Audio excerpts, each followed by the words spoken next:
सिंध के वॾे वज़ीर सैयद मुराद अली शाह जो चवणु आहे त बोड अचण सां नुक़सान थींदो आहे। तयारियूं मुकमल आहिनि। कुदरत सां जंग नथो करे सघिजे। बोड खे आफ़त करार न ॾियणु घुरिजे। रब आफ़त न पर आज़माइशूं ॾींदो आहे।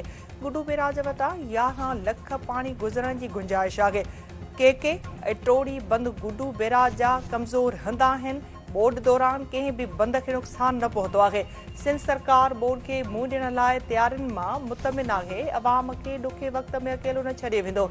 कचे जा माण्हू बहादुरी सां बोड जो मुक़ाबिलो करे रहिया आहिनि। कंहिं बि क़िस्म जी बदनज़मी नाहे। मुतासिरनि जी बेनज़ीर इनकम सपोर्ट प्रोग्राम ज़रिए मदद कई वञे। आबादगारनि सां ज़ुल्म कयो वियो आहे। कणक जो को बि बहिरान नाहे। मार्च महीने ताईं ज़ख़ीरो हलायो वेंदो। ईंदड़ हफ़्ते ज़रई एमरजेंसी बाबति प्लान जो ऐलान कयो वेंदो। वॾे वज़ीर मुराद अली शाह तरफ़ां गुडू ऐं सखर बैराज जो दौरो। आपाशी अमले जी बोड जी सूरतहाल बाबति ब्रीफिंग। सखर जे इलाइक़े अली वाहण में इमदादी कैम्प जो मुआइनो।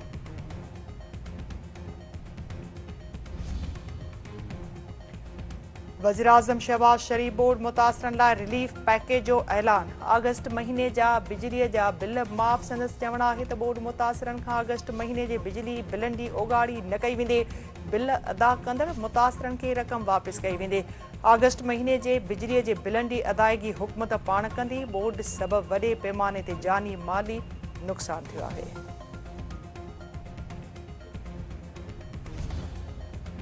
एशिया कप जी मैच में पाकिस्तान ख़िलाफ़ 128 रन्सनि जो टारगेट हासिल करण लाइ भारत जी बैटिंग ओपनर शमिन गिल 10 रन्सूं ठाहे आउट। वॾी मैच में क़ौमी क्रिकेट टीम जी बैटिंग मुकमल तौर नाकाम। साइम अयूब ऐं मोहम्मद नवाज़ खातो ई न खोले सघिया। मोहम्मद हारिस ते कप्तान सलमान आगा जूं 33 रन्सूं। हसन नवाज़ 5, फ़खर ज़मान 17, फ़हीम अशरफ 11 रन्सूं ठाहे सघियो। साहिबज़ादा फरहान जूं 40 ऐं शाहिन शाह अफ़रीदी जूं 33 रन्सूं। सिंधु दरिया में चाड़ खां पोइ गुडू बेराज वटि वॾी बोड डिक्लेयर। सखर वटि विचोली। कोटड़ी बेराज वटि हेठें दर्जे जी बोड बरक़रार। गुडू बेराज वटि पाणी जो वहकिरो 6,33,508 क्यूसिक थी वियो। सखर बेराज वटि पाणीअ जो वहकिरो 4,88,820 क्यूसिक रिकॉर्ड। कोटड़ी बेराज वटि बि पाणी जो वहकिरो 2,61,399 क्यूसिक।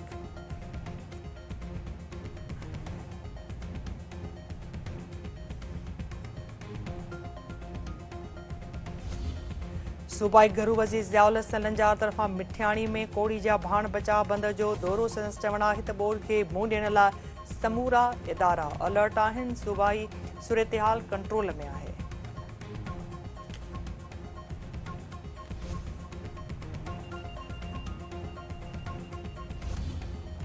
JUI जो बदमनी क़बीलाई झेड़नि ख़िलाफ़ कंदकोट खां कराची लाइ निकितल अमन मार्च शिकारपुर पहुचण ते जलसो। राशिद महमूद सूमरे जो चवणु आहे त सिंध में हिकु तरफ़ करप्शन ऐं ॿिए तरफ़ बदमनी आहे। कश्मीर कंदकोट ज़िलो नोगो एरिया बणिजी वियो आहे।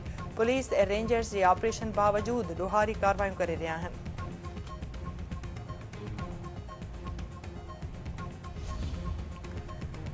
टंडे मस्ती भरिसां कार ऐं ट्रक में टकर सबबि 2 ॿारनि समेत 4 ॼणा फौत, 1 ज़ख़्मी। कराची खां कंदकोट वेंदड़ कार ट्रक सां टकराइजी खाईअ में किरण सबबि 4 ॼणनि दमधणी हवाले कयो। बाडरे भरिसां दादू कैनाल मां ॿुॾी वियल 1 नींगरीअ जो लाश, 1 गुम। दादू कैनाल में ॿुॾी वियल 6 वरियनि जी फरीदा ब्रोही जो लाश हथ कयो वियो। 7 वरियनि जी साजदा ब्रोही हथ न अची सघी। वाक़े सबबि इलाइक़े में ॾहका।